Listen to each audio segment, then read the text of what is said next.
So, welcome back, everybody. This is Night Flight, and today, as you can see, Wayne McRoy is back, and our topic will be the Black Nobility. And I'm looking forward to this conversation. It's always great to listen to Wayne. And yeah, so welcome, Wayne. And Thanks for having me back on again. Always a pleasure to be here and always a pleasure talking to you. We don't talk enough. We should keep in touch a little more. yeah, and so yeah, Black Nobility. That's a fascinating term. It has nothing to do with pigmentation of the skin. And but from what I understand, it was yeah, the oligarchic families of Venice and Genoa, and they got this name Black Nobility because they were blackmailing, murdering, raping, and securing their power that way with assorted atrocities. Would you agree? Well, certainly they got their name because of that. That's how they got termed the Black Nobility. This is a lot of the old Venetian families from Italy, the old bloodlines, if you want to call it that. And these people have always been fascinated with bloodlines, and this goes way, way back into antiquity as well. But this is essentially the controlling factors of all of Europe for a long, long time. And essentially, what's happened since then is they've started to intermarry with some of the big money families that developed over in the US through industry and stuff like that. And now we have this kind of hybrid of this black nobility running around doing things today. It's not the same as it once was. They used to try to keep the power very centralized and they intermarried within family and stuff like that, but they've kind of branched out with the coming of the Industrial Revolution because they decided that was the only way they could maintain their grip on power. So they did that. And a lot of these families aren't the main ones you would think of when we're talking about these people who run things in this world. Oftentimes you get Rockefeller comes up, Rothschild, all of these names. Well, these people you probably haven't heard a lot of their names. So that's an interesting factor in and of itself because they're the one pull the strings behind the scenes. And most people are unaware of that, especially like in the greater conspiracy culture, if you want to call it that. They've all heard of Rothschild, they've all heard of Rockefeller, and they know all the things associated with that. But they're missing the connections back to these Italian families. And this is where a lot of it comes from. And this is where notions like the mafia came about, underground criminal activity and stuff like that. They're tied back to this black nobility as well. So we have a lot to look at in regards to that.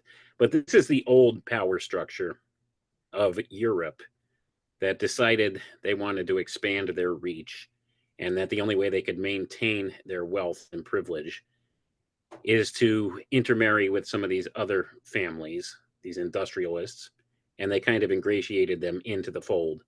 And that's kind of what's going on today. It's an extension of the old black nobility claim. And of course, there's a lot of secret society groups that have risen that claim to have battled against this old royal family bloodline, the black nobility, and tried to separate from that and break away from that. That's what they claim anyway, but it always seems that they end up working for those families. So it's one of those contradictions on the surface that people don't really understand because there is infighting at these levels, different levels in these secret society groups that goes on as well. Because a lot of them like to battle Yeah. it out as to who gets control, who gets to direct policy and stuff like that. But you always have this select small group of these royal families that are at the apex of all of these different things. And in fact, there's specific secret societies that have been formed with the royal bloodline in mind for the maintenance thereof. And they get initiated into these various orders. So I'm trying to think, is it the Order of the Garter? Yeah. I haven't read a lot on this recently. It's kind of in the back of my mind, but I got so much spinning around up there right now, it's hard to keep it straight. But yeah, there's a bunch of different ones, and they actually trace their lineage back to the Knights Templar. So that's an interesting juxtaposition as well. But yeah, there's a lot to cover with some of these family bloodlines. Yeah. So, and just to give the audience an idea how old that really is, I mean the point when they, yeah, established their power. That was after the first three Crusades. That is 1063 to 1123. So, yeah, that is quite a while ago, and they didn't go anywhere. Nope, they're still around. That's the thing. And actually, the lineage goes back before that too, before like around 1063 or 1067, around that time frame. But this is basically what we have on the public record here in the historical account of things.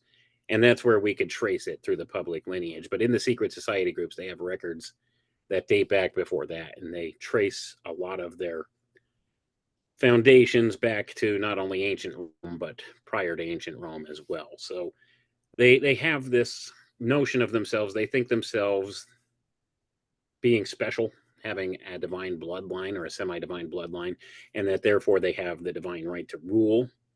And a lot of this notion, really, there's not much to back it up, but they make the claims anyway, and they do have some records where they connect the dots between these famous historical figures that they claim are their ancestors and push that forward. How accurate these records are, who could say? But this is the claims that they make within these groups, and that's how they kind of give their pedigree as to who they think they are and why they think they have the right to rule. So this Mhm. still goes on today, and this, of course, ties back as well to the Vatican, because I believe, if I'm not mistaken, they actually had installed as Pope at one time or another some of their members of these families. So that being the case, that during that time frame, when you're going back and looking at the early church age, like after Rome fell and the Vatican took over, it was just reestablished the Roman Empire as the Holy Roman Empire. When that happened, this was the central hub of power in the world. So this is where they really got their claws into everything and decided that they can expand their power base and expand their territory and expand their reach and their wealth and everything else that goes along with that. So that essentially seems to be what they've done. I'm trying to remember the name of the Pope that we could clearly look back at. I, I'm blanking at the moment because I haven't really looked at this stuff in a long time. I had through a lot of this information like years back, trying to connect some dots and stuff like that. But it's not fresh in my mind. So forgive me if I'm not getting names and dates right with this stuff. But Yeah, the connections are. yeah, that is no problem. Well, regarding the roots of those people, I had many conversations with Gary Wayne, and of course, we talked about that as well.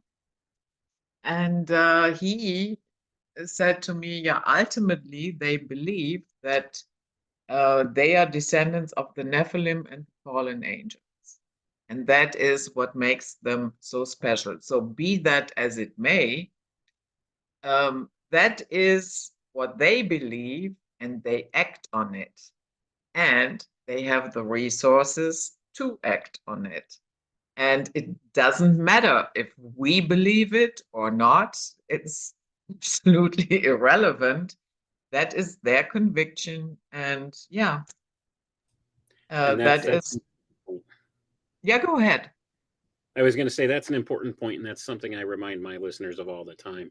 Is that even if you think all of this is total nonsense, what you need to understand is there's people in positions of power in this world that very much believe in all of this stuff and they act upon it. And the things they do to act upon their beliefs will affect all of us. So it's important to understand where they're coming from. What is their modus operandi? Why do they do the things they do? How do they do the things they do? And like you said, it's a rigged game. They have the resources and they certainly believe this and they put these beliefs into practice. through the use of various means of using their wealth and their power and their privilege connections to get things done. And oftentimes this looks like what they would call philanthropic organizations that set policy in this way through the funneling of money through philanthropic organizations that are not necessarily government attached, but they're like quasi government type organizations that set up policy and they affect the rest of society in this way. So they go outside, oftentimes as it suits them, outside the boundaries of normal governments as we would understand them. And they use a principle called governance to get things done. And there's a distinguishing factor between governance and government. And this is wherein they get things done through the governance factor. Now, sometimes that does reflect in governments, but oftentimes it skirts around governments. And then you have things like the World Economic Forum going around and setting up policies all around the world, and people follow through with them. And that's where they get you, because that's a governance structure. It's not a government. It's not in the bounds of officialdom, you see. And that's how they get it done. It gets done behind the scenes, and it's backdoor deals getting done here and there. And they get their players in positions where they need them. And they grease the skids of government officials to get certain laws and legislation passed. And they set up certain types of agendas in this way. And I like to use the World Economic Forum because it's frontmost in people's minds right now. And it's a perfect example of how these things get done. It's heavily financed by people from these bloodlines, and most people wouldn't realize that. That's where most of the money for World Economic Forum comes from, is from these players in these royal families, the Black Nobility, that fund this and push things forward. And from there, they get agendas put in place that they want because they recruit people from around the world, from governments around the world, much like we have here in the US. They've always recruited people in many of these types of places. World Economic Forum, it has that young leaders initiative that they do, and oftentimes they'll take young people that they see have promise in politics and take them under their wing and guide them, and they'll give them monetary gifts, and they'll set them up with mentors, and that's how agendas get set. Then you set this guy loose on the country that he's from, and then we have real changes being made. Now, Emmanuel Macron is an example of this, I'm sure, as many of you probably know out there. He was one of those. There's a bunch of them. You just have to go look. Justin Trudeau in Canada, same thing. Go ahead. Plus, Justin is also from the Sinclair bloodline. Yeah. Good to know. See, that's the thing. And a lot of these guys, they are from these bloodlines, and a lot of them receive these different grants from various groups, like the Rhodes Roundtable group. If you've ever heard of somebody being a Rhodes Scholar, well, that's exactly where the money's coming from these royal families over in Europe that are funding these people because they see political promise in them, and they use them as a conduit to get the things done that they want. Now, Bill Clinton was an example of this. He was a Rhodes Scholar, and he's done an awful lot on the world stage here. So that's another example of how they do this stuff and how much reach that they do have. So they set up these initiatives like that Young Leaders Initiative that they have with the World Economic Forum, and they set these guys loose on these different countries where they're elected into government office some way, somehow. And it's a rigged game, all of it. But they get them in these positions of power, and then they could actually set things into motion. So they give them all these pre-written legislative bills and stuff like that to push. And most of these guys, they don't know what's in those bills. Like a lot of these Congress people, they don't know what's in the bills. They don't write the bills themselves. They'll present it to the Congress, but they don't know what's in it. You know who writes it? These think tank groups that are hired by these philanthropic organizations that are controlled by this Black Nobility, or the modern day equivalent of this Black Nobility. Let's put it that way. because it's not what it once was. It doesn't look exactly the same, but it's still a bunch of people trying to maintain their positions of power in this world, trying to get things done. And they do still try to trace their bloodlines back as far as they can, back towards this Nephilim idea, like you were just talking about earlier, which absolutely is spot on. My research has shown the same thing. They call themselves the sons of Cain, and they believe that Cain was actually one of the ones that brought about this bloodline of the Nephilim.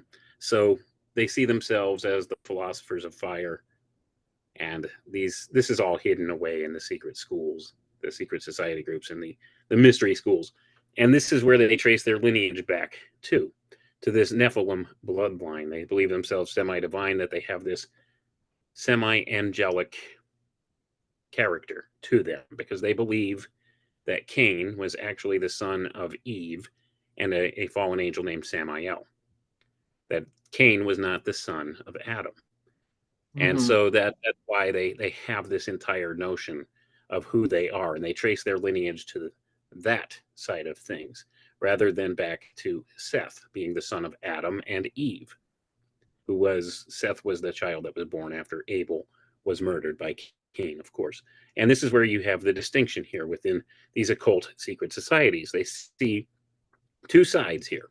They identify two different groups. They identify the philosophers of fire, or the sons of Cain, who they see themselves as being the lineage of, and they identify the godly line of Seth, that they call those of the waters of faith, as the other side. And it invokes these elemental principles, these philosophical elemental principles, into the mix here. And everything, all the conflict we have in this world, could be traced back to that, Mhm. essentially, if you want to get down to brass tacks with a lot of it. So this is something that always undergirds all of it. There's always the occult present in all of it, whether people want to admit that or not.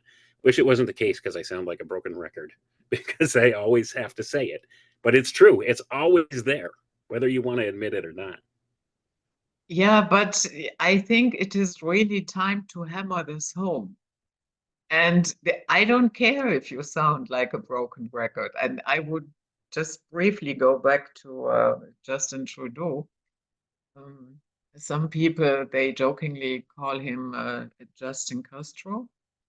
And I don't care if that is true or not, because the fact is his mother is a Sinclair.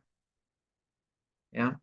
And that is the important point. And all the rest, yeah, okay, you can joke about it, but it's really not relevant. And the Sinclairs um, belong to this 13th bloodline, and that is really hard to trace because it weaves in and out with the other bloodlines. And you can really get nauseated trying to follow them. And many believe that through the 13th bloodline, the Antichrist. Ever heard Yeah, of that? I've heard that. Yeah, there are some that do have that belief.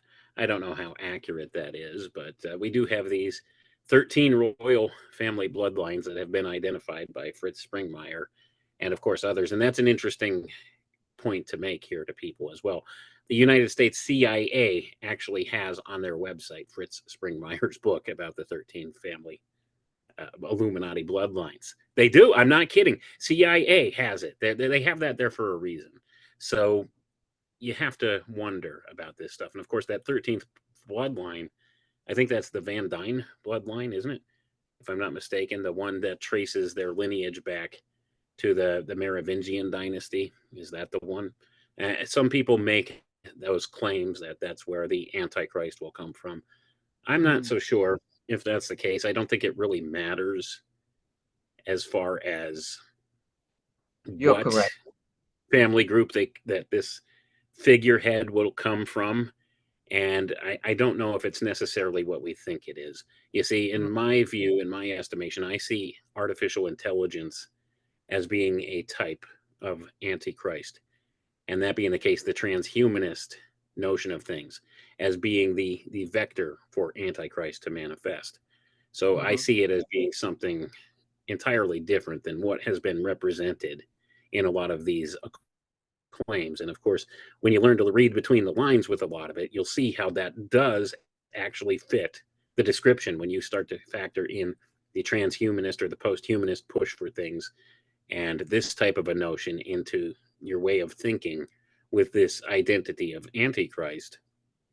You'll begin to see that it fits the description rather well, probably more fittingly than just a regular person born of a royal family lineage or some such thing as Yeah, fitting the bill for Antichrist is. But that's my view, and I reserve the right to be totally wrong on all of it. But at any rate, I don't think it much matters where this figurehead arises as yeah, far as the and lineage. Of course, they'll make the claim anyway, regardless of yeah, where they come from. They'll make the claim that they are related to this lineage, and we'll have no way to really know one way or the other.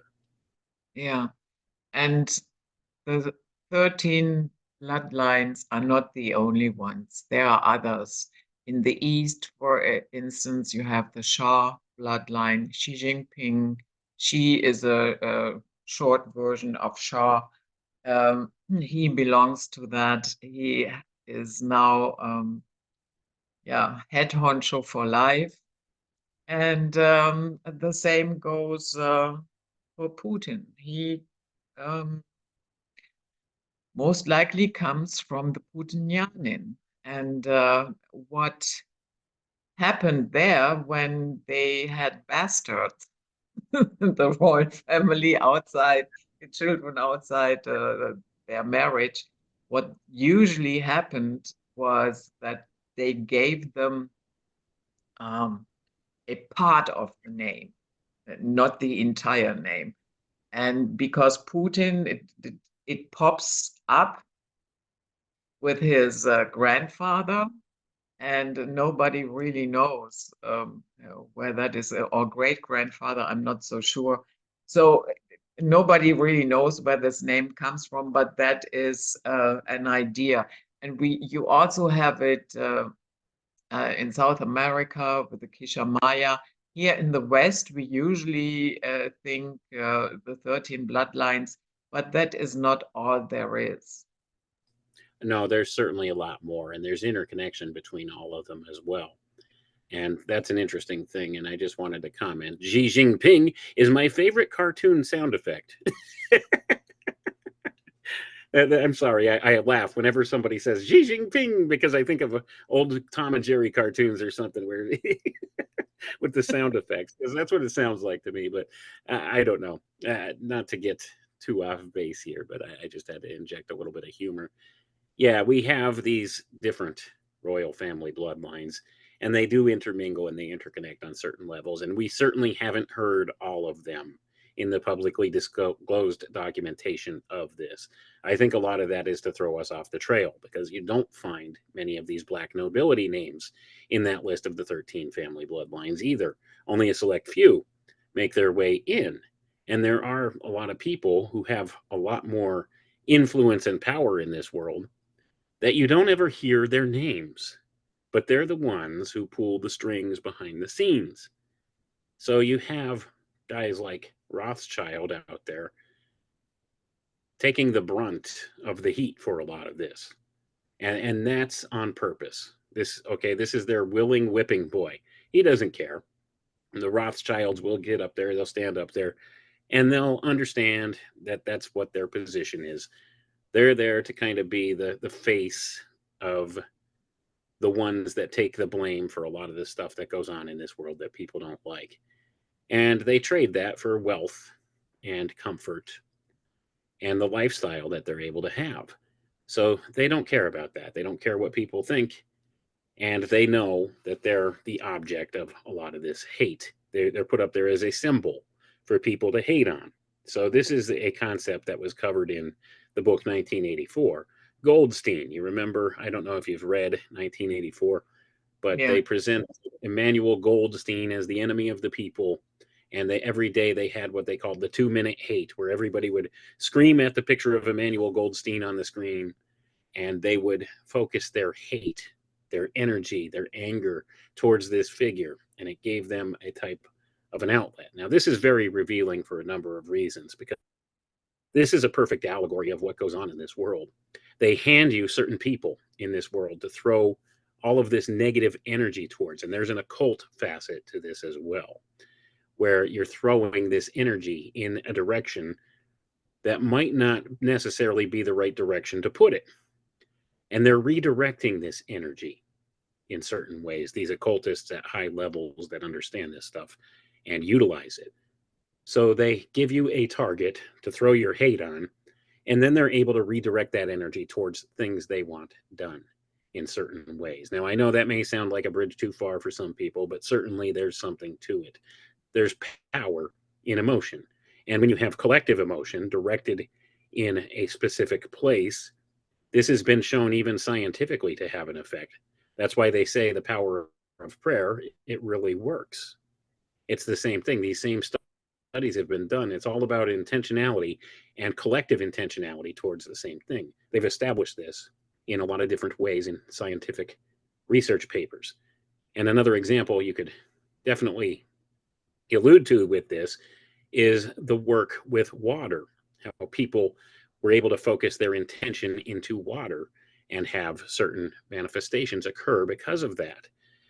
So people might be familiar with that concept here as well. So your input into the world around you, your thoughts toward the world around you, has a definite impact on the world around you. So this is something that is proven out in all kinds of ways, even in the realm of quantum physics. If you want to look at the quantum physics standpoint of things, they say the mere action of observing something affects it in some way, according to those principles. So we have this, and this actually ties back to the old Hermetic principle of mind or mentalism, whereas your mind precedes reality and it affects reality around you. So this is a concept that's well known to these dark occultists who run things at the top of the power structure in this world, and therefore they most certainly would like to direct your intention and your negative emotions in a certain focus. They use something as a focus for manifestation of these energies, and they collect it in some way, shape, or form. I don't understand exactly how this all works, let me be clear, but somehow or another, they've devised a system wherein they could cause people to focus their anger and their fears and their negative emotions towards a single focus, and they collect that energy and are able to redistribute it in ways in which they can leverage things in their direction towards their agendas. So this is something that I think relates back to what goes on in this world. And this was revealed, of course, in the book 1984 by George Orwell, also known as Eric Blair, who had connections in the intelligence apparatus there in Great Britain, and of course, ties to the secret schools as well, the secret society groups. And he put that out there in this fictional work as a type of revelation of the method as to how they do things. So it's important to understand that concept and understand where some of this stuff comes from. So we see that on display in the world today, just like here in the US, they'll hand us a goofball president like Joe Biden or Donald Trump, and certain people will hate on this figure and focus their attention and their energy towards this figure. This is done on purpose. This is the scapegoat concept of occultism. And this is something that's been leveraged in a massive way by these people in positions of power in this world. They understand that. And that's why they'll give you whipping boys like a Rothschild. That's just selective for people who research these conspiratorial type topics. They'll give you, here's the face. This is the people that you're going to hate on and focus your energy towards. Yeah. So they're And masters at this manipulation. yeah. The interesting thing is the Rothschilds are not very high in the pecking order. Absolutely not. Within their circle, they call them actually half-bloods. And what they do, these families, by intermarrying, um, people that are full bloods, yeah, they try to better their lineage. But yeah, so in that sense, it aligns wonderfully. Let's take, they can take the heat. They are half-bloods anyway. Right. It's like ineffectual middle management. That's what I like to compare them to. There they are. They're the ones that you hate on. It's not the CEO that you're giving the problem to. It's the supervisor, the direct supervisor, or something like that. They're kind of like middlemen, and they do focus that kind of attention on them for that. And these people, they know their role, and they're well rewarded for it, at least on a material world type of a stance of things. Like they're given wealth and privilege and power, and they could call the shots for some other people in this place. So they very much do that willingly. It's a position that they will willingly take up. It's not something they're coerced into doing or they're forced into doing. They're there because they want to be. And the ones that don't want to be, well, they kind of break away from the family group, and sometimes they'll change names and they'll take on a whole new persona and lifestyle, and you won't know they're related. And Yeah. oftentimes they don't get any special treatment that way either if they've broken free from the constraints of the power structure here. So you have that kind of thing that goes on too. But this whole notion of this family bloodline bit goes way, way back, as we've said. And of course, that's the whole crux of the deal. And they all kind of intermingle, but there's more than what we've identified. These are just the ones they want us to focus on, because Yeah. in us focusing on them, then we're not really discovering who's really pulling the strings, are we? Mm. Yeah, and just to avoid some confusion, when I say they are not very high in the pecking order, that of course doesn't mean that they have no influence here in 3D. They have a lot of influence, the Rothschilds. But just to put it into perspective with the inner circle and that what we usually perceive. Um, I would like to stray a little bit because one thing that has baffled me for many, many years is why do people accept this concept of royalty? What is psychological going on there? You know, um, they poop, they eat, they need to sleep. Um, just because somebody says, "Hey, I'm the head honcho here. I'm the one who you have to pay your taxes to, and this and that and the other." Why do people believe that? I really don't honestly know. It has always baffled me as well, especially living here in the United States. When think back when the Queen died, so many people here were so upset and sad about it, and glued to the television about it, and they gave undue reverence to this woman who actually was kind of a scumbag, really.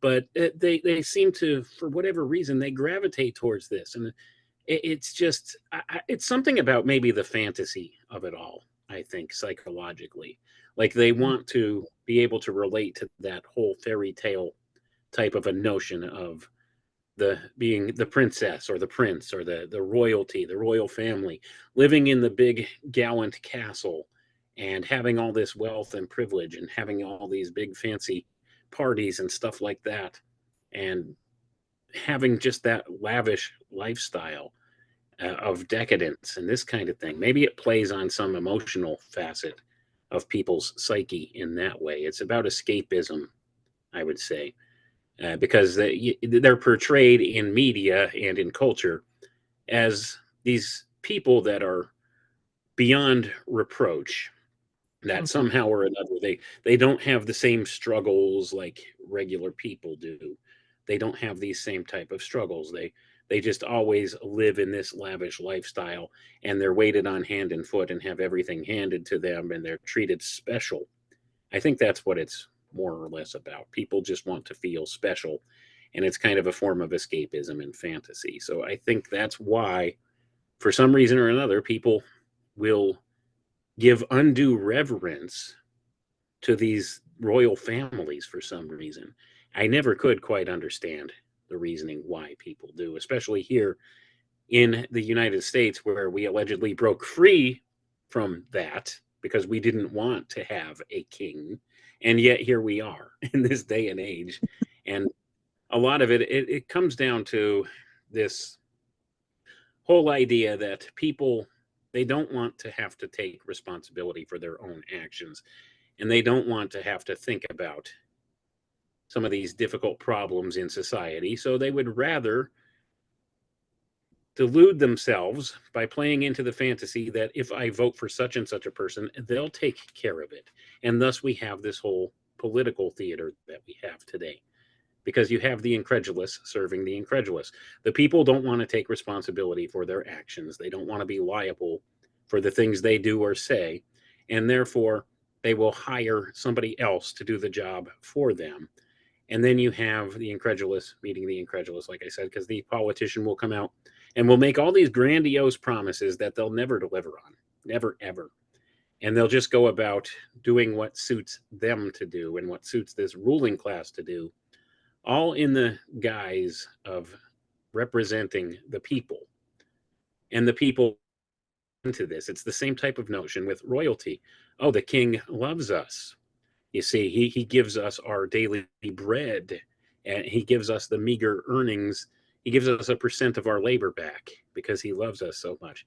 And it's the same kind of thing when you look at democratic socialism and Republican forms of government, all of these things. It's just an illusion. It really is. It's all the same old systems in place. But this way, it gives people the belief that they have more of a say if you're holding elections and stuff like that. Well, we elected this individual to be the king. So it's the same kind of thing. You just change the terminology. So we have a president, but essentially, is that not the king? And it's the same thing. Just change the wording around.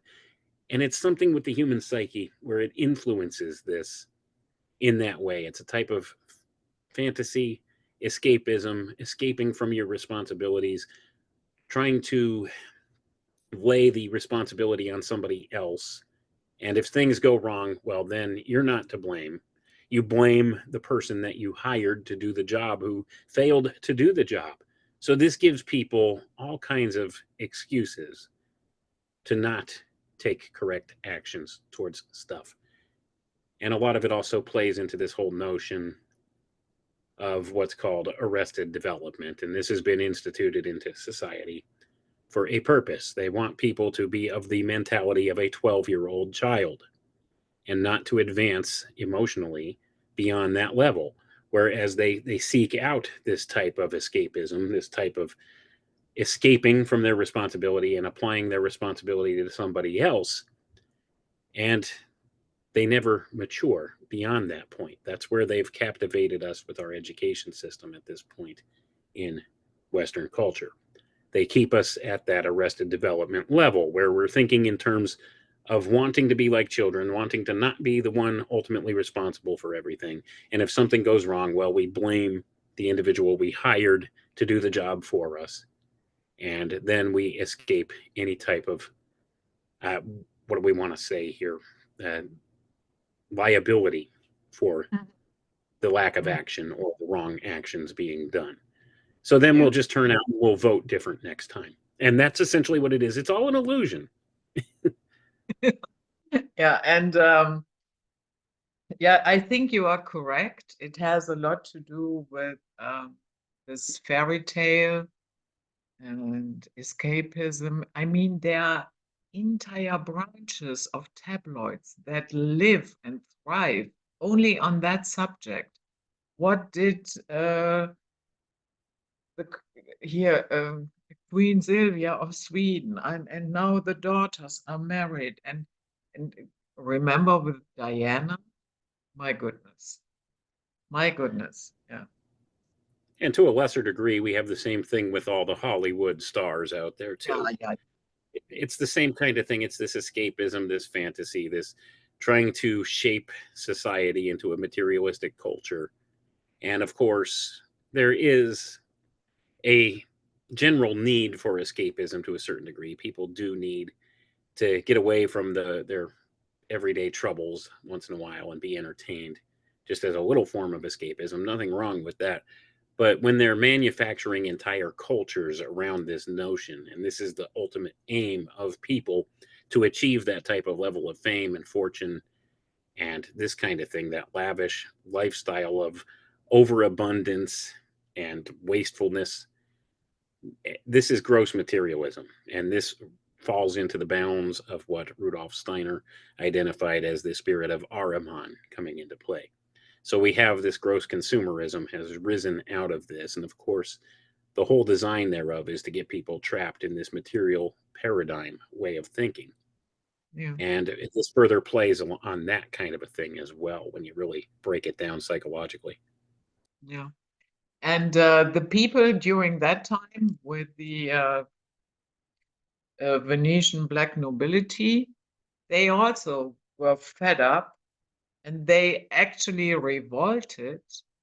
But, oh my goodness, the Black Nobility, they seized all their assets, they hanged them, and they crushed this revolt right then and there. And there was nothing left. So these people go to extremes to secure their power. Yeah. They certainly do, and the French Revolution is a perfect example of that. So, I think all we got to do is look back in history and see that. I mean, that's an admitted thing. That's one of the things that's in the mainstream historical narrative that we could look at to really point at this and say, here's an example of what happened in these Yeah. types of situations, the extremes they will go to. Yeah. So I have I wrote down some family names of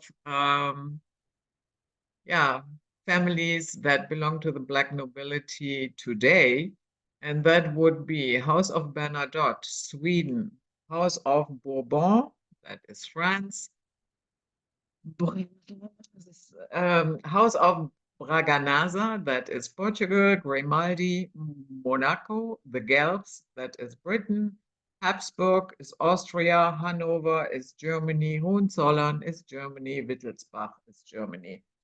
And the thing is, and that is, I find that also a little bit irritating.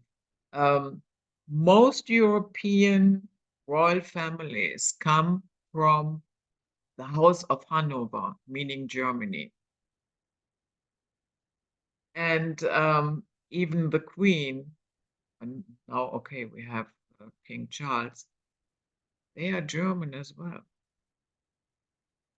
Right. From that bloodline. Their original name was Saxe Coburg. My goodness, I forgot it. It's blank. It will come back. Saxe Coburg, something. Okay, doesn't matter. Yeah, so they are. And why always Germany? That's a fascinating question, isn't it? Why always Germany? And maybe it's because of the geographic location of Germany. I don't know. It's hard to really say for sure. But it seems like a lot of these people have actually funneled through Germany to the various other places in this world. And Yeah, a lot of people will actually trace the British royals back to Transylvania. Have you heard that too? yeah, So, I mean, you could go at it from all different directions here. But it seems like Germany has always been a central hub to this. And I don't understand exactly why that is. Maybe it's just the chosen route of where they decided to funnel this through and centralize it from. I know a lot of the secret society groups have taken up residence in Germany in yeah, a lot of the early days, and I think the two go hand in hand. So that's yeah, probably the best explanation I could give as to why that is. It's because it all has to do with ties back to the occult once again and the secret society groups, and that's where they have chosen to set up residence was in Germany. Now, I don't know if there's something about the landscape there that they really liked and resonated with, or if there's some other facet to it, but certainly it seems to be a central hub when you look at this stuff and trace back the lineages. you wind up there. So Mm. interestingly, I don't know Yeah, if you had any context for that. yeah.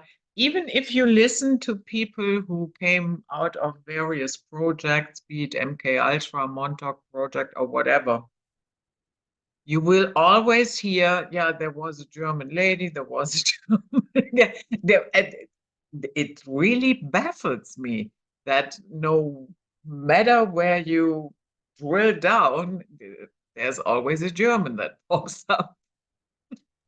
Yeah, I think, like I said, a lot of that has to do with a lot of these occult secret societies set up operations there in Germany.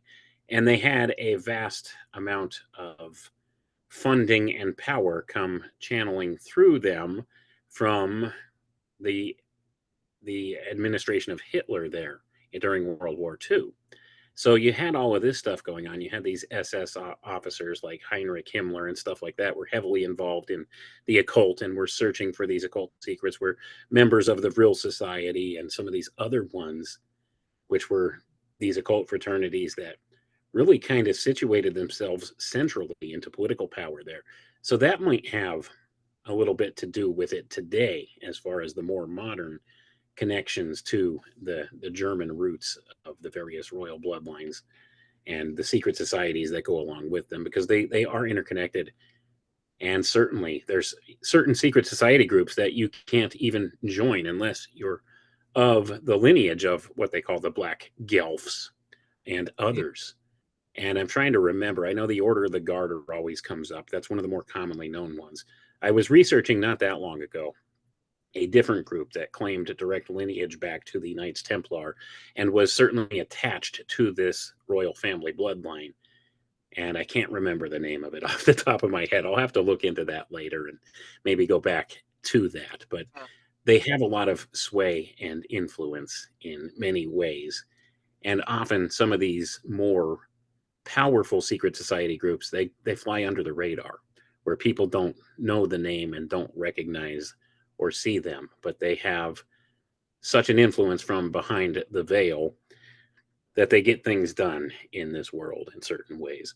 So that being the case, we need to keep that top of mind here too, because they do interrelate. So there's always that connection back once again. Do you think that Hitler was a royal agent? Some people claim he was a Rothschild, so I don't know. It's hard to say.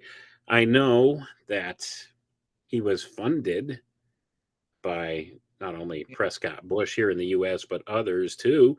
So the whole thing, the whole setup for World War II, it was all put in place for a reason. And there were machinations at work behind the scenes that wanted to do certain things.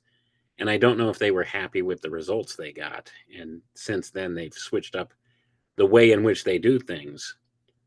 But essentially, the whole thing was steered and directed from above. And he was just a cog in the wheel. So that's my viewpoint on that. And I know he had interests in some of these certain occult secret society groups as well.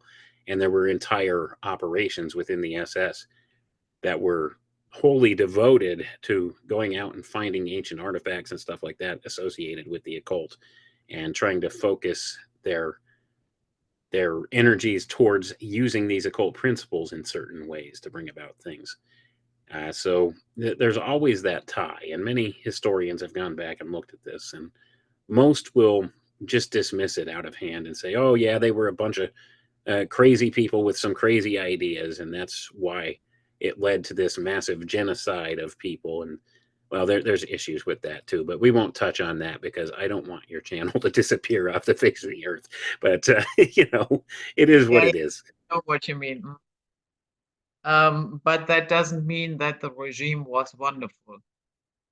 You know, some people they have a tendency to kick the baby out with the bathwater, and it was horrible that time here in Germany. I personally know people that have been in concentration camps. It's not that they didn't exist. Right. They did. They were not in the concentration camps because they were Jews. It was because for political and religious reasons. So the people that I have no. right? Yeah, Most of that's not them. to say nothing happened. Certainly things did happen, but it's misrepresented by our textbooks. Let's put it that way. Yeah. And a lot of the onus was put on one particular type of people group, which really wasn't necessarily the case in by and large with a lot of it. But at any rate, like I said, that's a topic for another day, and that's a very sensitive topic that on certain platforms you don't want to really talk much about. So Yeah. So yeah, you know what, but the ruthlessness, I mean, imagine the the suffering that World War II brought and the ruthlessness of those people just to put their chess pieces round. It's so disgusting. And these are the moments when I think, yeah, maybe it's true. Maybe you are not really human. Maybe you are really a Nephilim. Yeah. yeah, you have to wonder about that because it seems like some of these people, they're absolute psychopaths. They have no conscience. They have Yeah. no qualms with people suffering and dying as a result of their actions. And that's demonstrable. I mean, all we have to do is go back and look at our history, look at a lot of the things going on. This is why I sometimes take issue with people who will automatically respond to everything as a hoax. It's not always all a hoax, okay? I don't say that there's not any type of hoaxing going on with some of these events. I certainly think there is some, but I think it's a mix because these people have shown time and again they have no compunction with real human beings, real people dying or being maimed to achieve their goals. So I don't see why it's necessary to think everything's a hoax. Okay. Not denying that some things are hoaxed. No doubt whatsoever in my mind that's the case. But I think it's a mix. The rules of engagement have changed. Yeah. That's the thing. When you're looking at this conspiratorial type stuff, the rules of engagement have changed. There was a time you could look at something and say, okay, now that's 100% fake, right?